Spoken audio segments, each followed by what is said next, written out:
Alors, bienvenue à cette nouvelle émission de Je vous raconte. Aujourd'hui, nous sommes à Sainte-Catherine-de-la-Jacques-Cartier et je suis avec la présidente de la Nouvelle Société d'Histoire. Ça va bien? Oui, ça va super bien, oui. Alors, j'aimerais justement que vous en parliez. C'est tout récent, cette Société d'Histoire-là.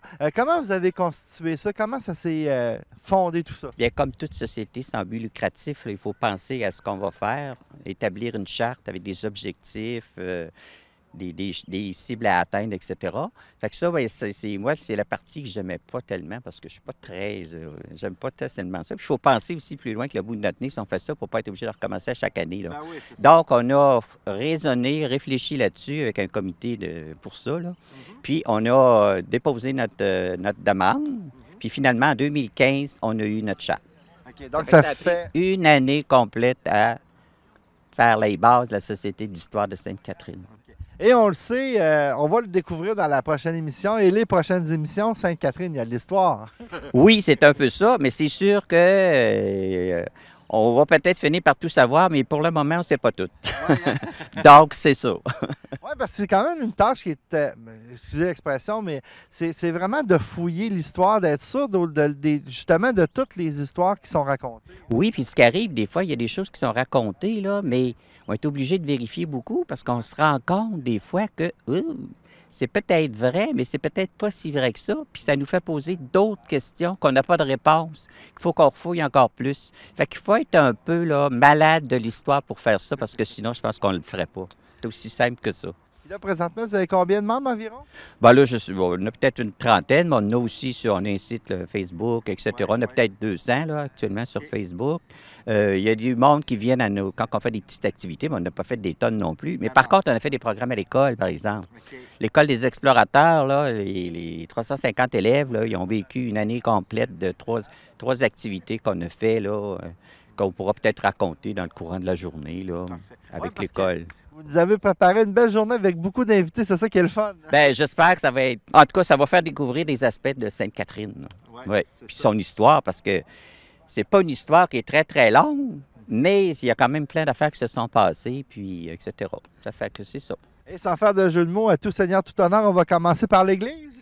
Ben, on peut commencer par l'Église. Ouais. Donc, ça va être un peu de raconter l'histoire des églises, parce que c'est pas la première, là.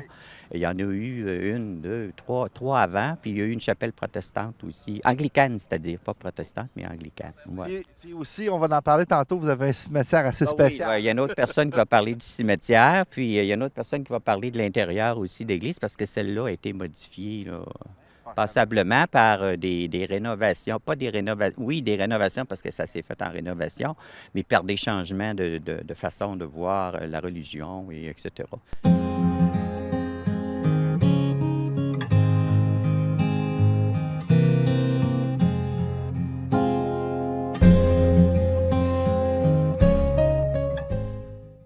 Alors, on est à notre premier petit bout. On va bien sûr parler de l'Église et j'ai le président et puis le vice-président avec moi, alors Denis et Régent. Donc, vous allez les connaître tantôt.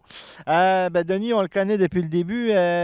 Jamais tu nous parles justement de la première Église. Là, j'ai un dessin, c'est sûr qu'il manque des éléments, mais raconte-nous l'histoire de la première Église. Oui, bien, la première église, disons, ce qui est arrivé, là, c'est qu'ils ont pris un plan qui était déjà existant pour partir avec ce plan-là. Puis c'était le plan qui avait servi à construire ce presbytère-là. OK. C'est un presbytère-église en même temps. OK? Ça fait qu'il y avait comme les deux. Mais c'est sûr qu'à l'endroit où celle-là a été faite, là, bien, après ça, ils ont construit l'église à côté. Tandis que lorsqu'ils sont arrivés ici, Ouais. ils ont construit celle-là. Ouais. OK? Mais lorsqu'on regarde dans les archives, on voit que ça, c'est pas une photo. Ouais, c'est un dessin. C'est un dessin, puis la personne s'est inspirée de ce qu'elle avait entendu probablement, puis de ce qui restait sur le terrain pour faire ce résultat-là. Donc, l'église, si on regarde celle-là, la façade n'était pas de ce côté-ci comme celle-là, là. OK. Elle était l'autre côté. Ouais. Donc, Mais sur le même terrain? à peu près. Les églises n'ont pas vraiment changé beaucoup d'emplacement sur le terrain, là. Ils se sont pratiquement toujours reconstruits, peut-être un petit peu plus à gauche, peut-être un petit peu plus à droite, peut-être exactement à la même place, là. On ne pourrait pas trop le dire, mais je suppose, probablement qu'ils se sont reconstruits par-dessus, là, puis sans trop changer. Mais ce qui arrive aussi, c'est que les églises ont grandi aussi avec le temps, là.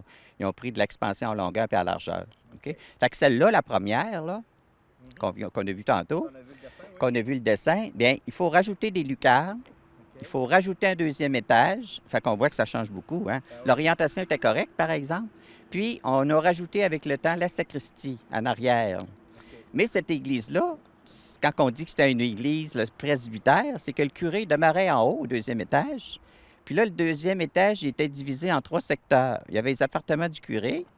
Il y avait les appartements où il pouvait mettre ses grains et ses affaires là, pour survivre, lui aussi. Puis après ça, le reste, là, il y avait 2 grandes salles. C'était comme un genre de salle paroissiale. Que là, une partie pour les femmes, puis l'autre partie pour les hommes. Fait que c'était ça qui a donné cette église-là. Puis qu'est-ce qui est arrivé aussi avec le temps, c'est qu'on va en parler aussi, c'est que c'était proche de la rivière, hein? Puis il y avait des inondations printemps et automne. Puis cette église-là, contrairement aux autres, là, était en cailloux. Imaginez-vous le poids dans une zone inondable, ou presque, puis sur un terrain là, qui est plus ou moins solide. Hein? Puis il ne faisait pas dans ce temps-là des solages de 8 pieds. Là. Hein, c'était des cailloux cimentés, puis après ça, il commençait la construction là-dessus. Fait que ça n'a pas été trop long. Ils l'ont fini en 1833 ou 34 à peu près. Puis vers les années 80, même pas 79, là, l'église était fendue un peu partout. Les murs s'en allaient, puis elle était très maganée. Ça s'enfonçait, le devant puis le derrière aussi. C'était très pesant, ça fait que ça calait. Fait que là, ils ont pris la décision d'en construire une autre. Donc ça ressemble plus aux églises qu'on a construites au Québec, là. Avec cheminée, pas cheminée, mais clocher central, puis des petits pignons chaque bord là, pour d'autres décorations. Elle était complètement en bois, contrairement à l'autre. Elle a des airs de Saint-Ramon, hein? Oui, c'est bien toutes ces églises qui ont été construites dans ce temps-là, 1880, là. Ça remonte à peu près à ça. On parcourt la province, là, puis il y en a plein dans la province de ces églises qui ont cette allure-là.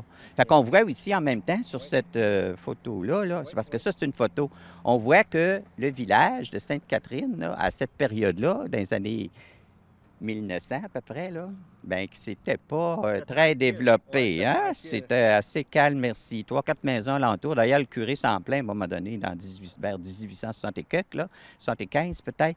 Il dit qu'il n'y a pas de village. Y a-t-il un presbytère, par exemple? Ils sont d'un rang, hein? Y a-t-il un presbytère là-dessus sur la photo? Sur celui-là, oui, le presbytère, on le voit là un petit peu discrètement. On va le voir plus sur l'autre photo. Regardez, oui, je vais vous montrer celle-là. Là. On voit très bien sur celle-là un beau presbytère de style canadien là, avec grande cheminée centrale, des petites lucarnes, des fenêtres à carreaux, à petits carreaux, etc. Là, super beau, là, qui a été transformé plus tard. On va en reparler tantôt. OK? Il y a eu un feu, hein, je pense, dans cette église-là. Cette église-là, là, on peut dire qu'ils ont commencé à l'utiliser en 1880, puis en 1910, elle passe au feu. Déjà. Donc 20 ans à peu près. Là. Puis c'est quoi, perte totale? Oui, perte totale, oui. Dans ce temps-là, là, les pompiers, ils n'aimaient pas beaucoup. Non, hein? ça, Même si on était proche de la rivière, il n'y avait pas grand moyen non plus pour arroser. Ça fait que non, elle a passé complètement au feu, puis c'est à ce moment-là qu'ils ont construit celle-là. Okay. Puis là, bien, celle-là, elle a un style un petit peu spécial. On n'a pas souvent vu ça. Hein? Oui, c'est vraiment spécial pour celle-là. C'est le curé, lui, je pense qu'il avait un esprit d'architecte en même temps qu'un esprit de curé. Là. Probablement que... Mais il faut regarder un peu son histoire aussi. Il était très influencé par son histoire, ce curé-là. C'est le curé Jolicoeur, là. Lui, il a construit une autre église à Saint-Paul-du-Buton, en arrière de Montmagny, là. À peu près dans le style de celle qu'on vient de voir, là. OK? Donc, celle qui était là avant, qu'elle passe au feu.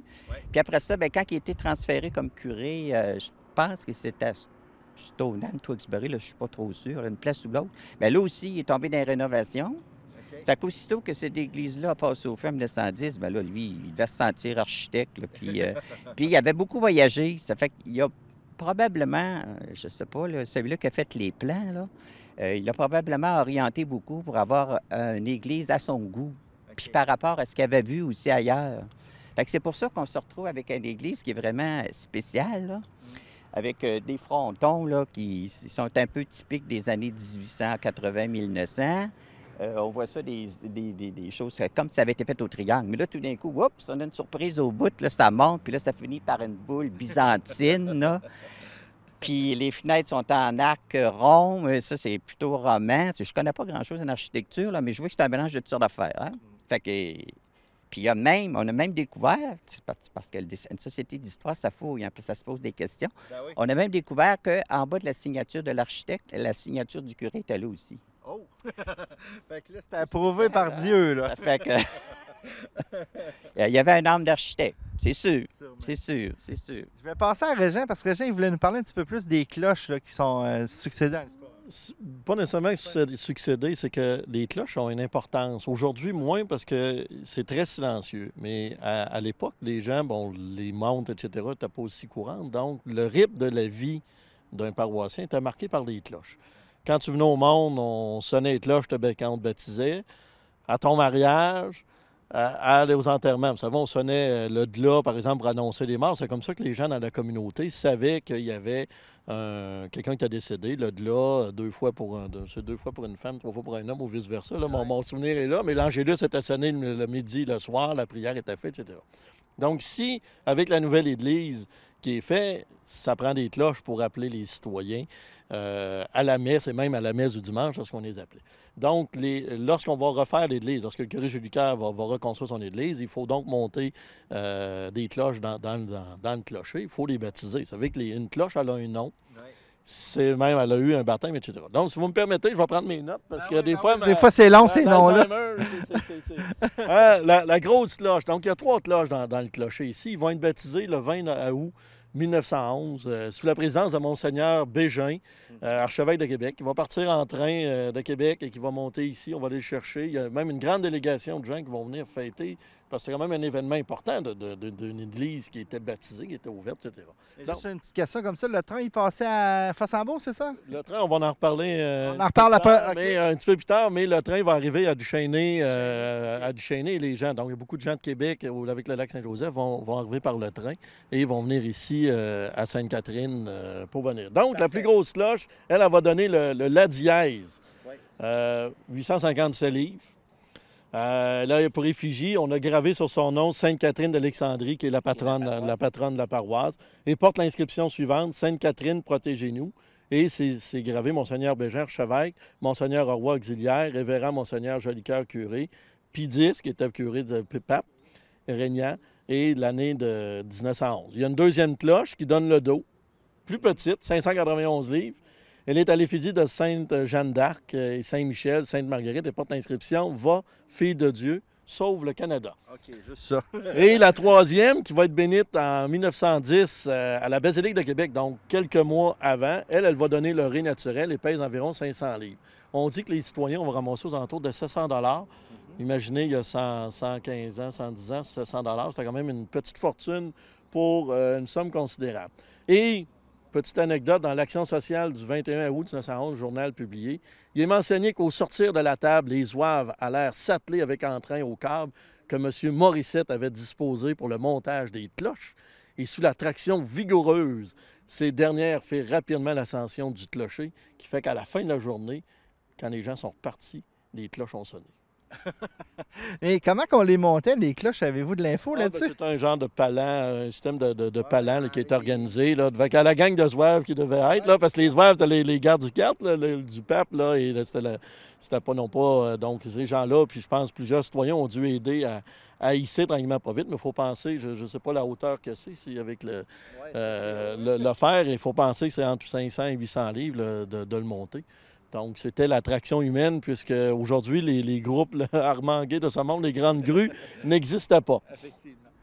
Oui. Peut-être juste un petit détail que je voudrais rajouter pour la construction de la première église en cailloux. C'est les gens de Saint-Raymond qui étaient les constructeurs. Ouais, oui. C'était des Audettes, des frères Audettes de Saint-Raymond. Il y en a un qui s'appelait Gabriel, puis l'autre Régis Saint-Raymond. Ouais. Ça, je sais. C'est un petit détail important parce que ça restait comme dans les environs. Hein. Effectivement. Puis je sais aussi que ça a été difficile parce qu'il n'y avait pas beaucoup d'argent dans ce temps-là. Hein. L'église n'a pas assez proche même de cette église en cailloux-là d'être vendue à un moment donné. Là. Fait que c'est le Seigneur du temps qui a comme essayé d'organiser. Il a probablement payé la facture ou une partie. Ou, en tout cas, ça a fini que c'est resté. Là, puis ça s'est éteint là. Mais c'était une petite anecdote aussi qui n'est pas mauvaise à raconter là, pour dire que ça prenait beaucoup d'énergie pour faire des églises dans ce temps-là aussi. Là. On peut rajouter aussi, on nous a parlé des croix de chemin. Le territoire de Sainte-Catherine était immense. Hein? Aujourd'hui, il est morcelé différemment. Mais il y avait aussi 4 chapelles sur le territoire qu'on avait. Donc, il y en avait une au lac la chapelle du lac Saint-Louis, de Saint-Louis, qui était à lac Saint-Joseph. Oui. Il y en avait une à Duchesnay. Il y en avait une à Saint-Joseph, sauf qui est aujourd'hui Fossambeau-sur-le-Lac, qui a été fermée en 95. Puis il y en avait une à Shannon, elle s'appelle Saint-Joseph, qui aidait aussi aux gens. Vu le curé ne pouvait pas être partout, mais qui pouvait être aussi un lieu de rassemblement pour la population. Parce qu'on va vous l'expliquer, mais Sainte-Catherine, c'est un immense territoire qu'on avait. Et il faut mentionner aussi que la paroisse va être fondée en 1824. Mais au début, les gens allaient, en 1824 et 1832, bien des gens allaient les services avant qu'officiellement l'Église apparaisse. On avait la mission Saint-Patrick, on va vous en reparler, mais les gens allaient à Saint-Augustin-de-Desmaures, qui était à une quinzaine de kilomètres d'ici, pour différents services religieux, parce que le prêtre ne passait pas nécessairement à tous les jours, n'était pas présent au début dans la mission Saint-Patrice. Le prêtre n'avait pas de prêtre résident, donc peut-être qu'il passait une fois par mois, il faut dire que les chemins aussi n'étaient pas ce qui était plus beau en 1824. Il y avait aussi une petite église anglicane là, qui était juste construite ici à l'intersection de Laurier là, et Jacques-Cartier. Okay. Fait que ça a été démoli, puis les quelques morts qui avaient été enterrés là ont été déménagés aussi là, à Valcartier. Tantôt, vous m'avez parlé du presbytère. Est-ce qu'on en parle tout de suite ou on va faire un tour? Le presbytère, on peut peut-être en parler un peu. C'était ce qu'on a vu tout à l'heure sur la photo, là, une maison plutôt de style canadien, là, avec toit assez en pente, là, plein de lucarnes, puis assez symétrique. Ça a été transformé beaucoup pour lui donner l'allure de l'église en 1919. Okay. Ça fait que là, ils ont changé complètement la forme du toit pour mettre un toit comme ça, puis comme ça, la même chose que l'église. Puis à ce moment-là, bien là, les comtes devenaient habités, là. Fait qu'ils pouvaient recevoir plus de visites. Okay. Puis là, il y a peut-être un détail aussi qui est important sur la pierre, pas la pierre, mais la brique qui a été utilisée pour l'église ici, là. C'est une brique qui venait d'ailleurs. Ça servait de poids pour les bateaux qui s'emmenaient de l'Angleterre. Ça servait comme de poids lorsqu'ils s'en venaient, parce qu'il ne fallait pas qu'ils s'en viennent vides, là. Fait qu'ils s'en venaient, eux autres, chercher du bois, mais pour s'en venir, ils chargeaient ça de briques, puis ils déchargeaient sur le quai à Québec. Fait que le château Frontenac a été construit avec des briques, les mêmes briques que l'église ici. Okay. Ça fait que ça, c'est un autre petit fait aussi qui peut être intéressant à raconter là, quand on parle de l'église. Puis il y a une autre chose que j'ai oublié tout à l'heure pour cette église-là, qui est vraiment spéciale aussi, là. Peut-être que ça a déjà été dit, mais je vais leur dire. C'est qu'une église en 1909 avec pas de colonne. Oui, c'est rare, hein? C'est pas mal plus rare. Ouais, ouais. Hein? Ça fait que ça, c'est parce que l'architecte, il en faisait beaucoup de plans aussi, étant donné que c'est un architecte, mais c'était des plans, tu sais quoi, les plans qu'il faisait majoritairement? C'est des plans de prison. Okay. Ça fait que, je te dis, avec le temps, peut-être qu'on va finir par tout savoir. Juste encore, je suis allé avec mon presbytère, mais là, vous avez un bâtiment en arrière qui a servi de presbytère un bout de temps? Ah oui. Ouais, c'est ça, hein? Ça fait pas longtemps qu'il n'y a plus de curé, là. Ça fait pas longtemps qu'il n'y a plus de curé. C'est parce que là, c'est parce qu'à un moment donné, les curés, là, ils s'en viennent de plus en plus rares. Fait que, là, au lieu d'habiter ici, bien là, ils habitaient plus en bas, Saint-Augustin, etc. Fait que c'est ça. Fait que le bâtiment, il a été recyclé ou... Non. Là, c'est encore occupé. Oui, c'est encore occupé. L'organisation de musique, la Sainte-Catherine Kapellmeister, qui est organisée là. Puis après ça, bien, les secrétaires sont encore là, puis l'administration, puis les archives, puis tout est encore là. On n'est pas encore fusionné officiellement. Là. Par le nom, oui, mais dans les faits, non, pas encore. Fait que on verra pour l'avenir. Parfait. Fait que là, Réjean, on s'en va à l'intérieur? Oui, on va aller voir l'intérieur et voir un petit peu les changements qu'il y a eu. Parce qu'il y a 50 ans cette année, il y a un curé Ménard qui, lui, va transformer... Qui a laissé sa marque. de positive et négative.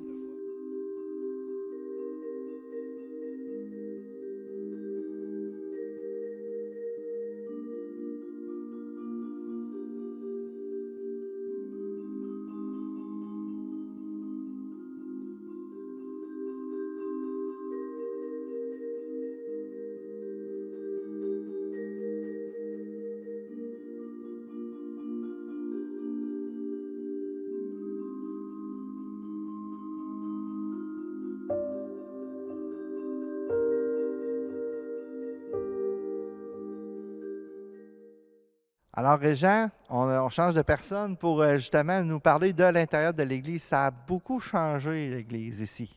Effectivement, puisqu'en 68, il y a 50 ans cette année, le curé de l'époque, l'abbé Ménard, a comme un mandat de l'archevêché, c'est-à-dire on est dans le renouveau charismatique, le nouveau liturgique.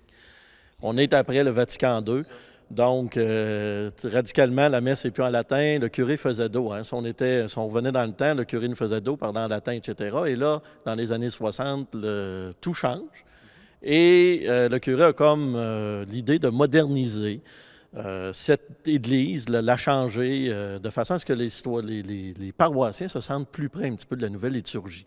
Donc, qu'est-ce qu'on va arriver de faire? C'est qu'ici, il va consulter les gens. Donc, dès le mois de janvier 68, février, il va y avoir des consultations publiques. Il va dire, bien, il faut aussi, tant qu'à modifier les choses, on va repeinturer, on va modifier l'électricité, etc. Et les citoyens vont être d'accord avec le projet. Et par la suite, à la fin de l'été, on va commencer. Donc, l'année passée, il y a 50 ans, entre septembre et novembre, va avoir lieu les rénovations qui vont coûter aux alentours de 60 000 $.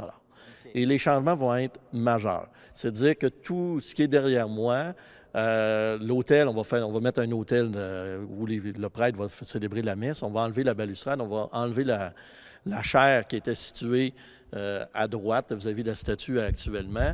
Okay. On va même enlever toutes les statues. Le prêtre va même donner en aumône, les gens, s'ils donnaient un aumône, les statues. Mais il va offrir aux citoyens, parce qu'on ne peut pas vendre un objet béni, etc. Donc, il va offrir aux citoyens, aux paroissiens, les différentes statues qui ornaient l'Église. Okay. Et donc, chacun va offrir un aumône et va pouvoir quitter avec une statue. Donc, l'Église va être repeinturée. Mais c'est vraiment radical, le changement. Et les ornements, même, tout ça va être un petit peu plus moderne, dans la modernité. On va même dans les habits du prêtre. Tout ce qui est équipement et objets liturgiques va être modifié. Okay. Les citoyens vont découvrir la nouvelle Église à la fin novembre. Et là, il va y avoir un choc. Le curé, dans le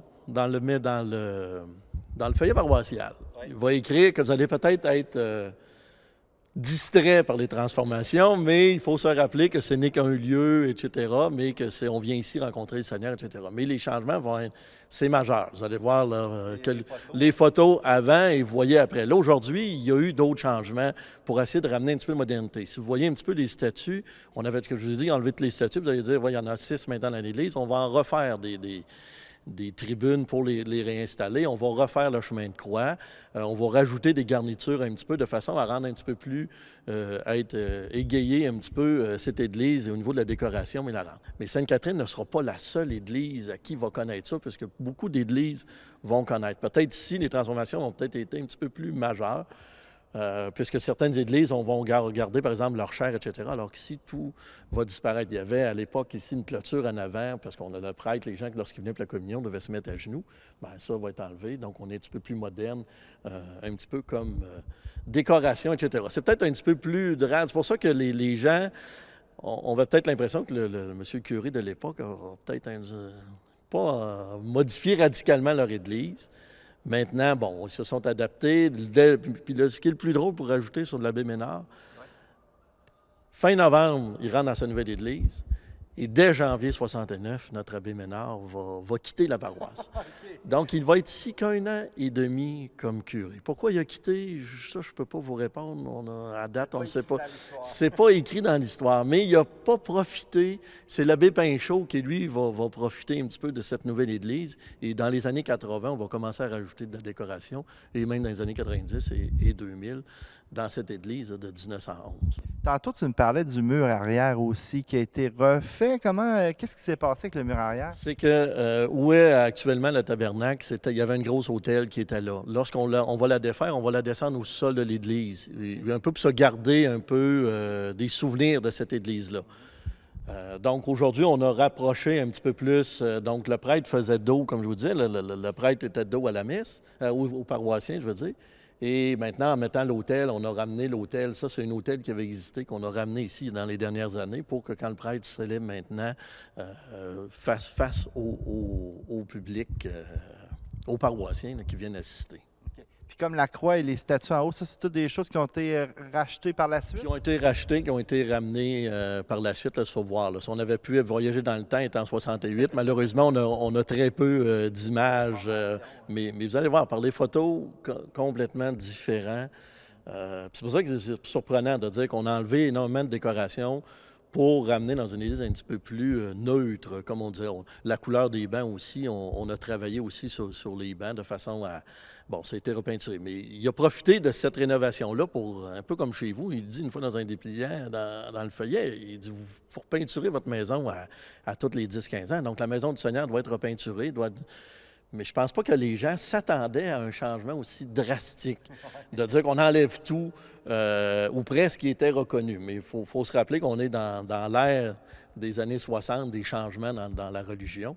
Ici, Sainte-Catherine n'aura pas connu les messes à gogo comme on connu, que les gens rappelaient avec la guitare électrique, etc. De mémoire, je ne pense pas qu'il y a eu ça ici, comme dans d'autres paroisses ou dans d'autres secteurs, les gens ont connu. Les gens, aujourd'hui, trouveraient que les messes qu'il y avait dans les années 60 seraient complètement différents. Comme je vous le dis depuis tout à l'heure, le latin, on chante qu'il y avait une traduction française parce qu'on en perdrait, comme l'expression de notre latin aujourd'hui. Merci beaucoup, Régent.